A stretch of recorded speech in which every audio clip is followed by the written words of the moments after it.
So I received a mail uh, from Mr. Anonymous, and this is what he has to say. Hello, Lion King. I watched your recent video on Peugeot 607 and my love for the car increased. I've always wanted to buy the car but scared of maintenance cost. Please, how high is the cost of maintaining a Peugeot 607 compared to a Peugeot 407? I would appreciate if you would do a video on that.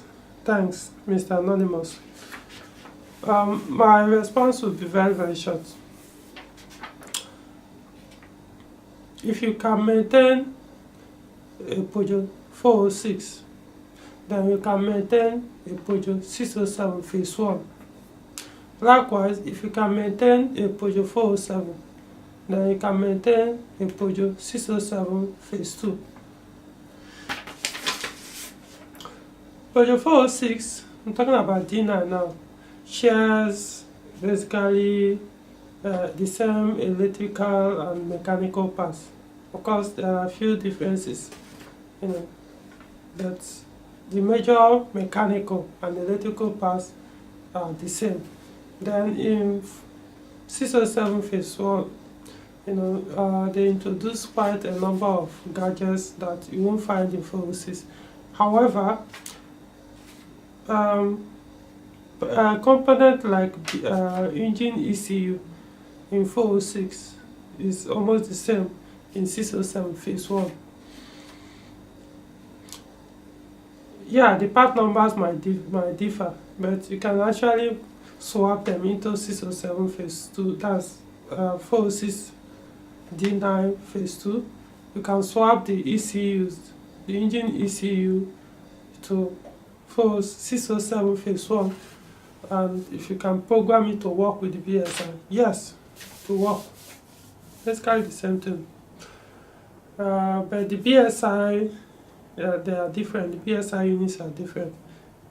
But the engine ECU, the wiring system, the gearbox, the engine, for the 4 cylinders in 607, the braking system the same with 406.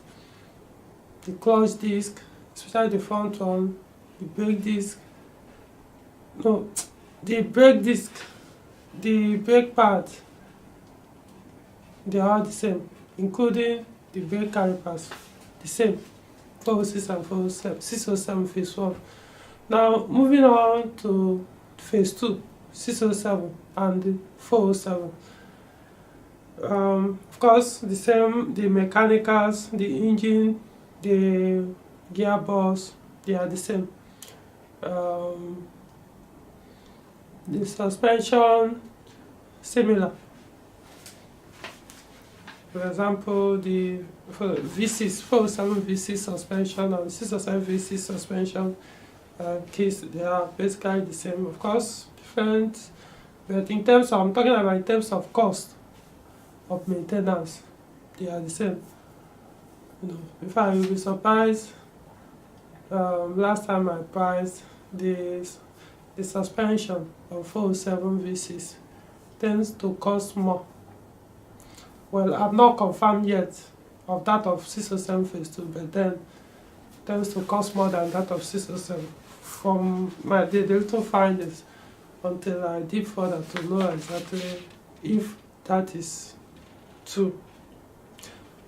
In terms of the braking system, like I said, they are the same. Same brake pads, same brake disc. What else? Electrical. The same. Okay, let me put it this way. The 407 V6 BSI unit and the engine ECU is the same in 607 phase 2. Yeah, part number different because of there are some of the gadgets in 407 will have to be deactivated. That's the BSI unit. The gadget, because the 407 don't have all the gadgets in 607, so some of them will be deactivated in 407.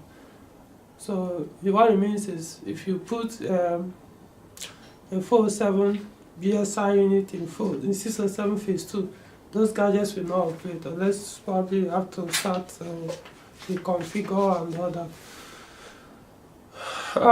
Yeah, basically, yeah, the same ECUs, the same engine, gearbox, suspension, similar.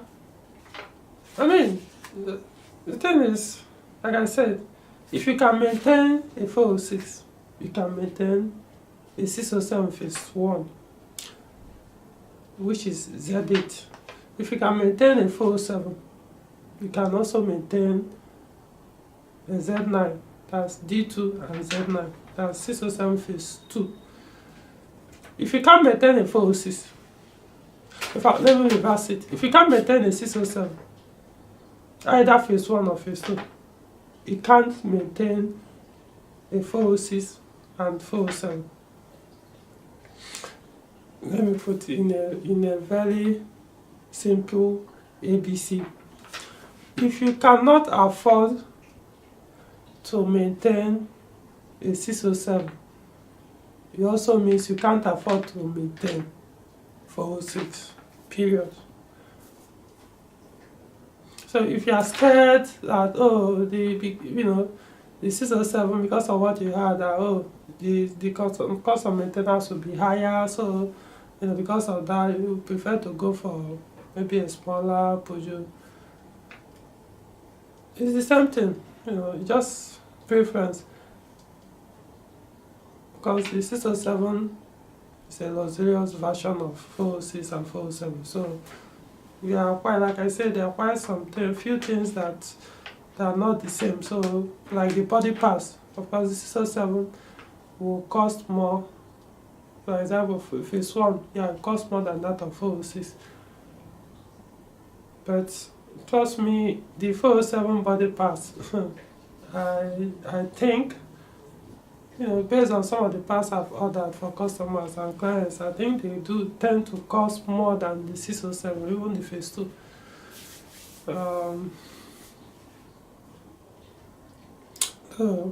Maybe you may have a different opinion on that, based on some of the facts, but I'm speaking from my own experience.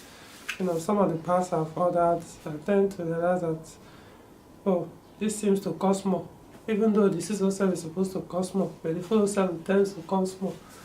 So that's it. Don't look at it. Yeah, 607 will cost more to purchase in terms of the value, especially when they were brand new. It's a luxurious car. So, but over time, most times the luxurious vehicle usually costs low. The second-hand value. Well, it depends anyway. There are some you will see are well maintained. The cost, the value will still be very high.